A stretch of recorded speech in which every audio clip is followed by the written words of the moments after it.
Sejumlah hal baru seputar kasus pembunuhan Babulu, penajam Pasar Utara PPO yang menewaskan satu keluarga, Selasa 6 Februari 2024 dini hari perlahan-lahan terkuak.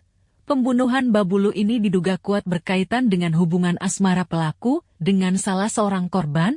Mirisnya, pelaku yang berinisial JND ternyata masih berstatus siswa SMK. 5 korban pembunuhan Babulu ini terdiri dari suami, istri, dan ketiga orang anaknya.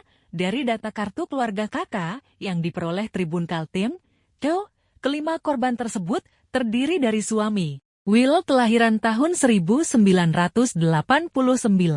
atau berusia 35 tahun, lalu istri WL, SW kelahiran tahun 1990 atau berusia 34 tahun, kemudian RJS kelahiran tahun 2009 dan VDS kelahiran tahun 2013, keduanya berjenis kelamin perempuan, dan ZA yang masih berusia 3 tahun kelahiran tahun 2021.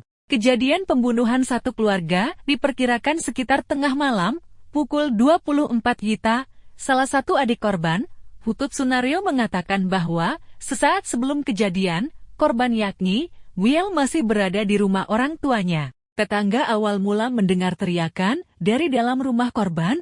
Saksi langsung mengecek dan sudah mendapati Will tewas di ruang tamu. Tidak hanya itu, 4 korban lainnya ditemukan di dalam kamar tidur. Setelah melihat kejadian tersebut, saksi langsung melaporkan ke ketua RT. Kemudian ditindaklanjuti dengan melaporkan ke pihak kepolisian.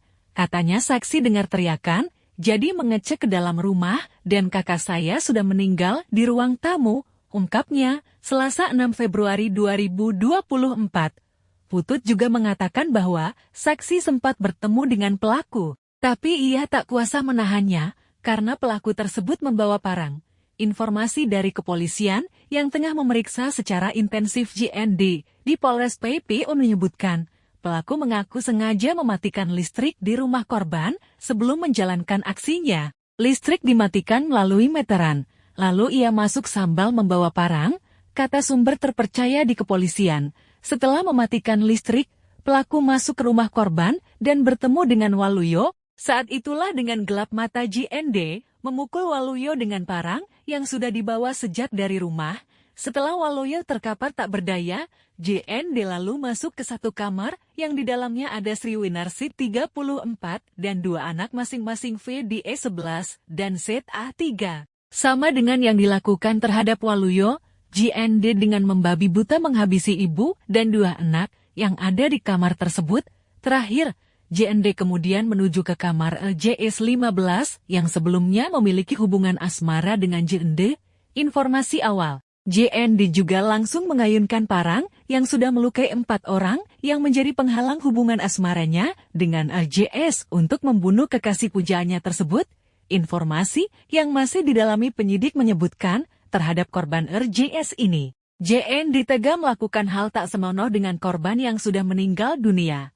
Pelaku sempat berbuat tak senonoh terhadap korban yang sudah tewas. Kini akan dibuktikan dengan hasil otopsi, kata sumber dari kepolisian. Selesai melampiaskan nafsunya, JND berniat untuk keluar dari TKP, namun saat itu ia melihat korban pertama, yaitu Waluyo masih tampak bergerak.